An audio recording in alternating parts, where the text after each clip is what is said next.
What is up, YouTube? And all of you that have come here from divasunleashed.net. This is your Divas Dive, Episode 1.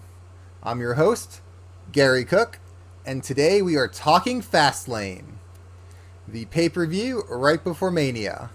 And as many people will tell you, the pay-per-view we probably don't need. And that's very true again looking at the women's matches. None of these matches we really need. They don't give us anything. They don't further anything. In a lot of cases, they're just complicating things. And kind of showing the overall lack of direction the creative team has when it comes to the women's division.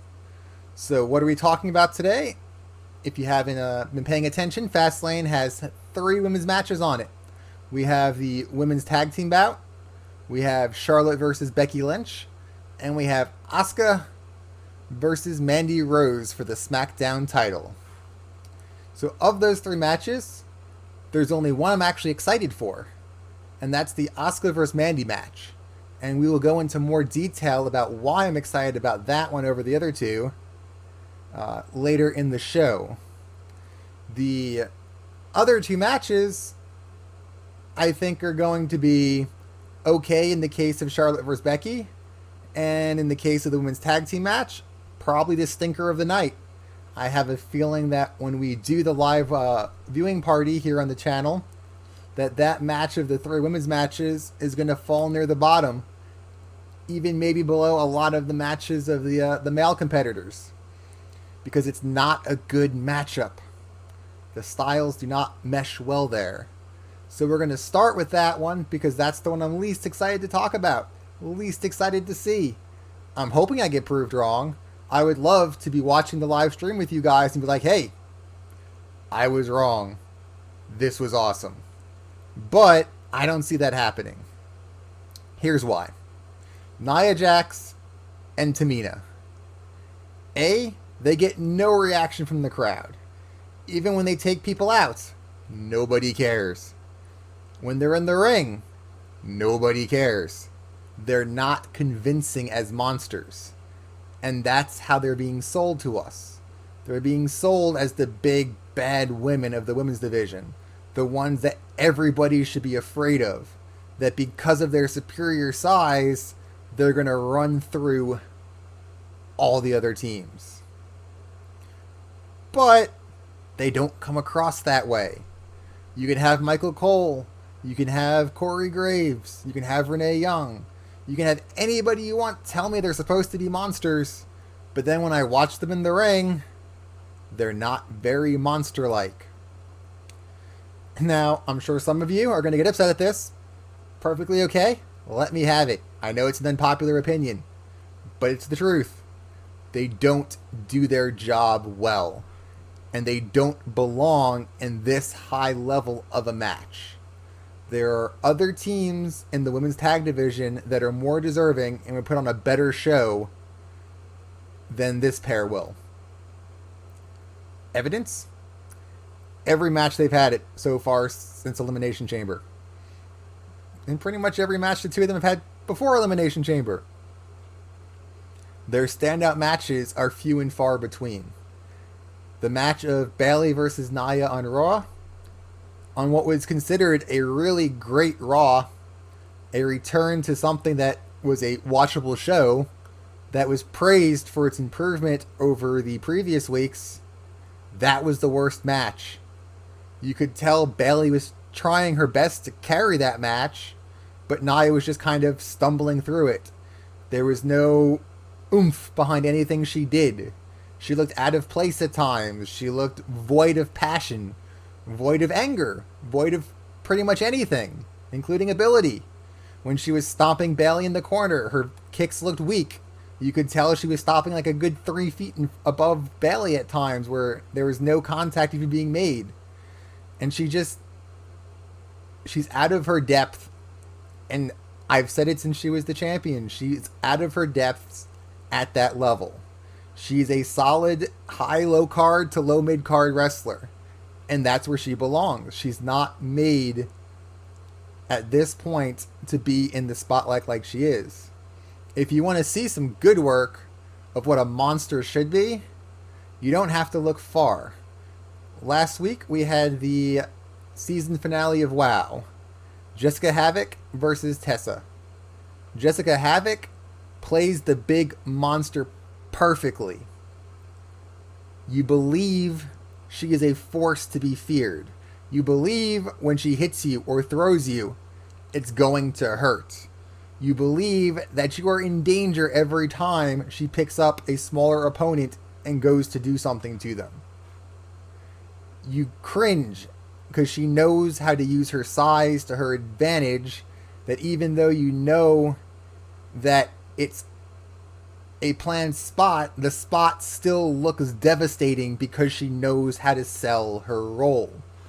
And Nia Jax doesn't know how to sell her role. She's not a convincing monster. She's not a convincing larger than life opponent that is going to run through these other women. And that hurts them. Because I never believe Sasha and Bayley are really in that much danger when she's in the ring. I never believe that they're actually going to lose to her because she doesn't seem like she's that tough when you watch her movements.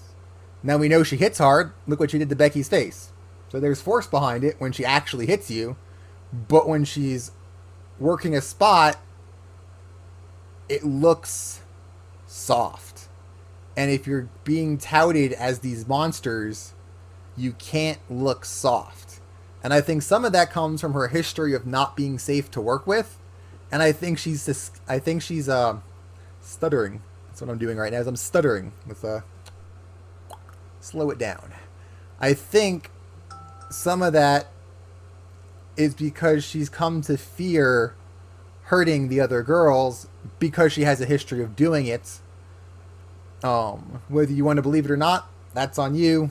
We have a blog post that documents it, talks about it. Go ahead and enjoy it. But I think that has put some fear in her that holds her back from being able to fulfill the role that she needs to fill. And then if you go to the following week's Raw where Tamina and Sasha faced off, it wasn't a bad match. It wasn't a great match. It was forgettable. And that has been Tamina's problem since she's been in the WWE. Her matches are forgettable because they're all the exact same. You could swap any opponent in there and she works the same match. So nothing ever stands out. And that's going to be the problem at Fastlane, is those two women, they only work one match over and over and over and over. And it's horrible. And it's going to make the match bad. I don't think Sasha and Bayley can carry them to a superstar match. They're going to try, because Bayley and Sasha work their butts off every time they're in the ring. I'm not the biggest Bayley fan. I'm not the biggest Sasha fan. But I like their work ethic. I like what they do in the ring. And I think they need to retain the titles. They need to retain it largely because so much has been built up for how important, how special, how awesome being the first women's tag team champions is. To have them lose them at a throwaway pay-per-view like Fastlane will discredit their run as the champions. It will discredit the belts as being important because nobody's going to care about the belts if they're on Nia and Tamina. They don't have the microphone ability, they don't have the storytelling ability to make people invest in those belts. And the story that Bayley and Sasha have going about being the fighting champions, about bringing the belts anywhere and everywhere, about how excited they are to be the first tag team champions. They have a good story going with the two of them that I don't think it would be a smart move for them to lose the belts this early on. Now, I have heard the argument of them losing the belts to set up a Mania match and let Bayley and Sasha chase from Fastlane to WrestleMania.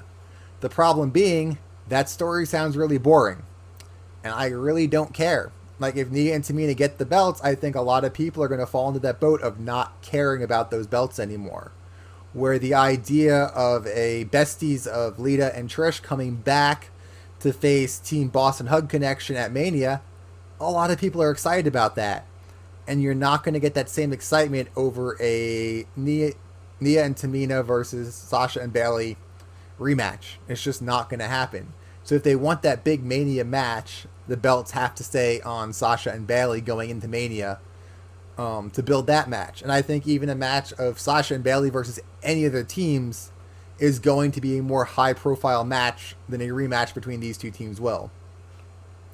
I am hoping that they one and done this, and we don't see Nia and Tamina in the tag team scene for the belts for quite a while, because there are a lot of other tag teams that are way more deserving of a shot at them, way more deserving of an awesome story with them, that I think the fans will definitely get behind a lot more.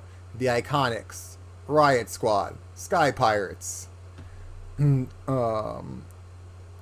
are they called? Mandy and Sonya Deville's team, Fire and Desire. All of them put on better shows at Elimination Chamber. All of them have basically carried angles, minus the Riot Squad, about those tag team belts without even being involved in the tag team picture.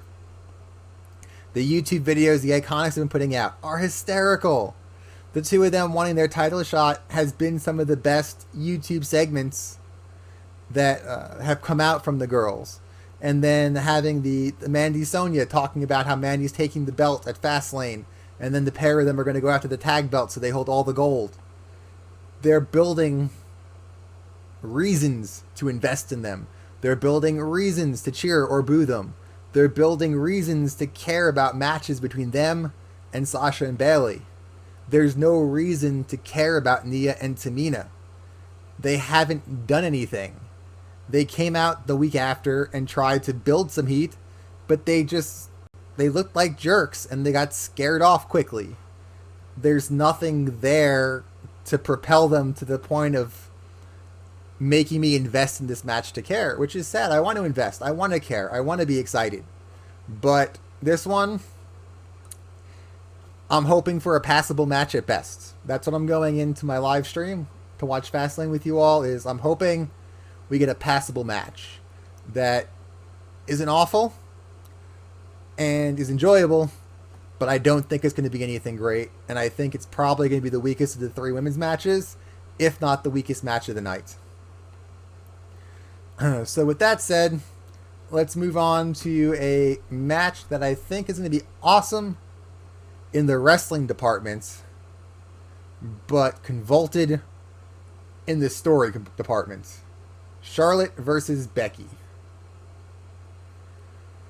Where to start with this mess? Now, Charlotte versus Becky, on paper, great match. They both put on great matches. They're going to rise up, and they're going to have a great match. The problem? Ronda's going to show up. And that's where I'm going to stop caring. Because in the short time of trying to build and fix Ronda Rousey, the WWE creative has basically made me not care about her. I don't like her. I never really liked her. But at least going into the story of her versus Becky, I wanted to see Becky beat her. I wanted to see Becky tap her out and win. Now, I don't care. I am completely void of any kind of caring when it comes to Ronda. Do I think she's bad for wrestling? Yes. Do I think she's good for a main event in WrestleMania? No. She's not able to carry a match of that caliber, which is why it has to be a triple threat match at Mania, which is why Becky has to win this match. Because neither Becky or Charlotte have been able to carry Ronda to a match that would be considered presentable. Ruby carried her to a decent looking match, minus Ronda air punching her like twice, but we'll let that slide. But Ruby's done it. Nia did an okay match with her, just because I felt like Nia felt like she wasn't going to hurt Ronda, because Ronda's a UFC fighter, so that somehow makes her tougher than everybody else on the planet. So that was a decent match. But by and large, Ronda kind of stumbles into good matches versus being a contributing factor that makes them good. So I feel like Becky winning is a preconceived notion here. If Charlotte wins, it's going to be in some convoluted passion so that they can work Becky back into the main event at Mania, because they're going to want to have that match, because pretty much the fans are going to riot if Becky's not in that main event because she's the hottest thing going despite WWE's best efforts the past few weeks to kill her momentum. Every step forward Becky takes to keep herself as the top face of this company, Ronda and the WWE take 3 steps back, trying to pull her back down, which is really annoying. So this match, I feel like, is going to be a convoluted mess because they can't let Becky pin Charlotte cleanly, because then you go, well, why are they letting Charlotte be in the main event at Mania? Because she just got handpicked by Vince to be the suitable replacement, and Becky's now reinstated, beat her cleanly. So I don't see that happening because it makes Charlotte look weak going into Mania, and they're not going to want to do that. So I'm suspecting Ronda's going to come down, make a mess. Stephanie's going to have to come down and be like, screw you all. It's a triple threat match. Get your stuff together. Solve it there. Because I'm tired of dealing with all of you. And honestly, I just don't care. Ronda just annoys me now. I don't even boo. I don't cheer. I just go, how long till she's off my TV screen? I pay barely enough attention to her so I can do my job and report on what's happening. But the second she shows up, I kind of zone out for parts of it. Because her promos are awful, her in-ring work is awful, the faces she makes are awful, her character makes no sense. And she's awful. I don't understand the appeal of Ronda Rousey. I didn't get it in the UFC, and I don't get it in the WWE. She's a horrible person who says horrible things, who's had zero sportsmanship, who has openly bashed every company she's worked for pretty much in some fashion. You can call it a work if you want, and I'm being worked and being a mark, fine, go have fun in the comments. But her history in the UFC shows she's not a team player, and she doesn't do well when she's not getting her way, and she's not the praised and beloved darling of the company she works for. So, I mean, I want a good match between Charlotte and Becky because I want to enjoy a good wrestling match. But again, it has the same problem as the women's tags match has. My emotional investment is zilch. Because I know Becky's going to win, or something's going to happen that gets Becky into Mania because she has to be there. So there's nothing to surprise you there because it's a foregone conclusion Becky's winning this because it's been set up for Becky to win. Because it's been set up for Becky to win at Mania and her coronation. There's some other rumors there, but we'll talk about that when we get closer to Mania and talk about those when we see how a few shifting parts work out, if there's announcements about those or not. But currently, that's the issue, is we have 2 matches now that should matter, that I should be invested in, but creative hasn't given me a reason to care. I want to care. I want a good story because I watch wrestling for the stories. Because we all know the winners and losers are fixed. We all know it's scripted. We all know we're watching a movie where they're going through an action sequence. And that's fun. And it's exciting. I get that. But at the end of the day, the action sequence only matters if it tells and progresses the story that I'm invested in. And currently, I'm not invested in this story because I don't think they know where they're going with the story yet, and it seems like they're changing things on the fly. So, Charlotte versus Becky, I'm expecting a good match because the two of them always put on good matches, and I'm expecting Becky to win. It's pretty a straightforward conclusion, I think, at this point, that even if Becky loses, Becky's winning because they're going to put her in Mania. And there's just no way around that because, to use an awful pun, she's in the Fastlane to main event Mania with Charlotte and Ronda. Which takes us to the last match. And this one, I'm excited about. Not because there's a great story going into it, but because there's so many great stories that can come out of it. Now, I know a lot of people feel like Mandy doesn't belong in the ring with Asuka. And she has that one pinfall that they're trying to claim makes her worthy of it. But that's a shifty slope. The reason I think Mandy deserves this spot is Elimination Chamber. Is she and Sonya stepped up, kicked butt, and looked awesome doing it. They proved they could hang. They went the whole match with Sasha and Bayley and put on one heck of a show. It was awesome. I was into it the whole way through. So with that being said, I think she deserves a spot. I don't think they built it well. I don't think they did them any favors by only having that one short match on SmackDown where she won in a very muddy fashion. And then they gave her the one squash match against Naomi to go, see, look, she deserves here. She just beat a former women's champion in no time at all. Yeah, but Naomi's not really considered that great of a women's champion because she's been on such a losing streak lately. It's like everybody and their mother has pinned Naomi. That's not an accomplishment anymore. It's not like she went out there and beat Charlotte or Becky or somebody like that in the match that would hold some weight to it. Naomi doesn't carry that same boost that some of the other women would have carried. Now, with that being said, I still think Asuka deserves to win and carry the belt into Mania. But I think there are a few good paths, if Mandy wins, that they could play with to build her up because Mandy needs a big win. She needs something to make her credible at this point because they've kind of put her in this spot of being the only one that is on the same level as Asuka. So if she loses here, then they have a lot of work to do between the end of Fastlane and Mania to build up a good main event, which I think there is a path for, and we're going to talk about that. But give me a second because I forgot to pull things up because I am slacking as the host on my first show. So we will call it beginner's screw up here. But what I want to do here is just kind of run through the SmackDown women's roster with you guys. Remind you who's there because, frankly, they don't show up on TV. So, really, who's going to remember that they exist? So, you have Asuka, champion. So she's going to be in the picture.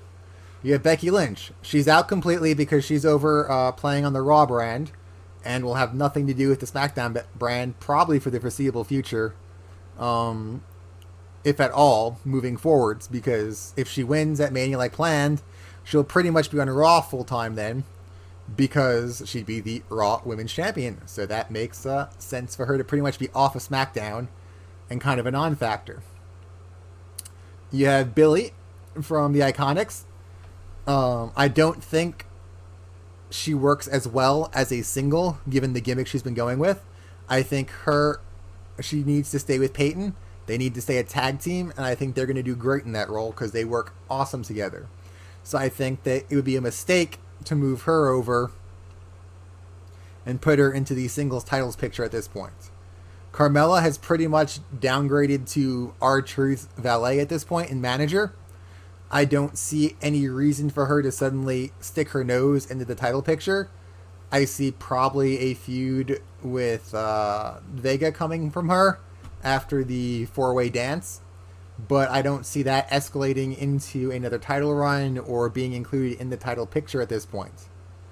Charlotte has the same problem as Becky. She is on Raw, basically. She's no longer a SmackDown superstar for all intents and purposes. On paper, yes, but when was the last time she actually did something on SmackDown that was geared towards the SmackDown brand? She's been chasing the Raw title, and if she won at Mania, which is unlikely, but if she did, she'd go to Raw. And I assume after Mania, she's probably going to go to Raw anyway because she's going to chase that belt because she's going to want to beat Becky. Let's see, who else we have here? You have Lana, who they've done absolutely nothing with. She is walking around with Rusev and Nakamura and pretty much being the manager valet again, so I don't see her going after the belt and being a viable opponent at this point. Mandy's the one they've been building up. Maurice is pregnant with baby Miz, so she won't be getting involved. Naomi has to rebuild credibility. Yes, she's a former champion, but she's lost too many times lately to be conceived as being anything that is going to be truly a viable threat to Asuka or even Mandy at this point, because they've buried her so far down. She needs a rehabilitation of herself in the ring, and I feel like that's the best path for that is either building something post-Mania for her, or putting her and Carmella together and going to tag team and letting them be that glow stick duo again, because they did look well in the Elimination Chamber. And my dog just barked under the desk and scared the crap out of me when he was crawling under. Goodness, girl. So, I don't see anything coming from that. Peyton, same boat as Billy. Stay in the tag division. It makes more sense. Sonya could be a viable contender, but they'd have to build her up and split her and Mandy. And currently, I don't think removing her from Mandy would be a good move, because the tag division is so light at the moment that I feel like you need Fire and Desire to be in there just to give bodies and stories to be told on the tag team side. And I don't see a reason for why they would split at this point that would make sense to move her into the picture. In ring, a lot of people say she's better than Mandy, which most of the time she is, but Mandy has improved a great deal, I feel like, and belongs in the ring with them now without much trouble. She's not the same level she was before that a lot of people still seem to treat her as. And I think the time for Sonya is going to come, and it's definitely going to be in the future, and I think she'll definitely have a title run. I just don't think it makes sense for it to happen now, especially if Mandy's involved in the picture. I don't see her screwing over her bestie at this stage, because there hasn't been any reason to screw her bestie over, because as a pair they've accomplished more together than they accomplished apart.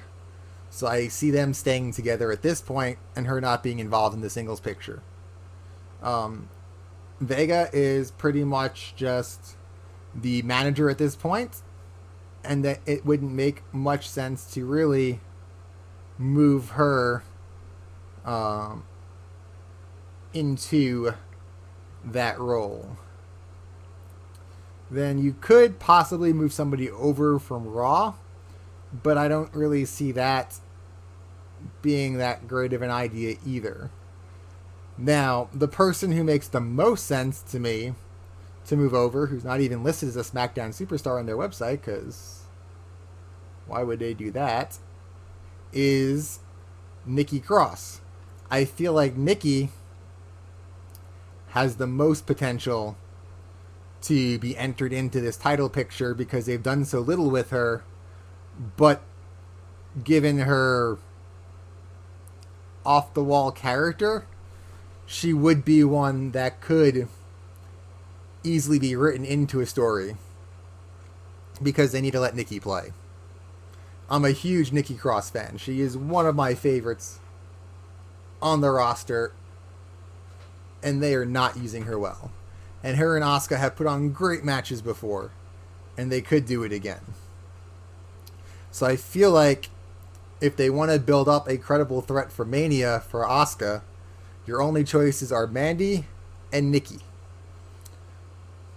Unless they're going to bring over Alexa or somebody like that could feasibly come over the challenge, because they don't want to get involved in all the drama that Ronda causes on Raw. So they'd move them. They decide to switch shows to go after that title instead, to avoid the headaches of that. But I don't foresee them doing that at this point. So I would like to see them coming out of Fastlane and build towards either a Asuka versus Mandy and Sonya handicap match at Mania. And then I would say at that point, I would almost want Mandy to win, because she needs the big win. She needs the moment to propel her. And I think they can make a really interesting story for the SmackDown Tag Team belt, is if they won a handicap match and both were declared as champion, basically. And kind of like the Freebird rules in the tag division, they could both defend or defend in handicap matches to retain the belt. And that way they could set the belt apart some from the Raw Women's title, and they could highlight more women wrestlers, because that's been another problem that we've had here lately, is the WWE seems to only be able to build one or two people at a time. They've been building Becky and Ronda, and everybody else has just been forgotten about. So I feel like if you put the belt on a duo like that and gave them kind of a Freebird style rule and singles competition, it will allow them to build and highlight more of the girls and really propel more people up into the spotlights. I also would if Asuka wins though and Mandy takes the loss, I don't really want to see Mandy challenge for Mania unless they're going to build her up to win at Mania, because I feel like if they just give her another loss to Asuka like that, then Mandy's going to pretty much be relegated to the tag team with Sonya, and that's where she's going to stay for the foreseeable future, because it's going to be hard to take her serious as a threat after that, because she's going to fall into the same boat as Naomi of, you've gotten pinned so many times, do we really believe you have a chance anymore? So if Mandy loses at Fastlane, I either want them to build it so that we see her and Sonya get very devious, very heel-like, and work it out to kind of rig WrestleMania in their favor. Or I'd like to see Asuka enter a program with Nikki, who kind of shows up at Fastlane after the match, pissed off that nobody pays attention to her, and Nikki's ready to play, and inserts herself into the title picture for a big match at WrestleMania that they can then build up as a potential three-way. If she shows up to, say, cost Mandy the win, letting Asuka retain, you have three of them now that are all going to be fighting, feuding, things like that, and do a three-way at Mania of Mandy Rose, Nikki Cross, and Asuka for the SmackDown Women's title. I think that could be an amazing match. Because all three of those women put their heart and soul out there and throw themselves into the matches they're in and put on amazing shows. We've seen Mandy rise up to the pay-per-view standards at Elimination Chamber. We all know what Asuka can do. And if you look at Nikki Cross's past, both on the Indies and in NXT, she steps up and she can put on an awesome show. And her and Asuka have done it before, and I'm sure they can do it again. So I would love to see them come out of Fastlane with either a plan to see Mandy winning and building up her strength towards WrestleMania so she's a viable singles person, or see them building it up so that Mandy doesn't necessarily have to lose cleanly, but is still set up to be somebody that can be taken seriously in the singles department, because they have not done a good job of building anybody else up on the SmackDown brand to compete with Asuka. So those are my thoughts.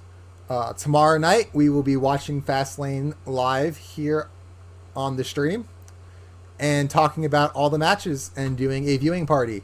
So come out, hang out with us, and give me your thoughts down below. Tell me what you think of the three matches in the show. Who do you think is going to win? What do you think of my crazy theories on the Asuka versus Mandy match? And what you want to see coming out of the show. And until then, I'm Gary Cook, and this has been Divas Dive.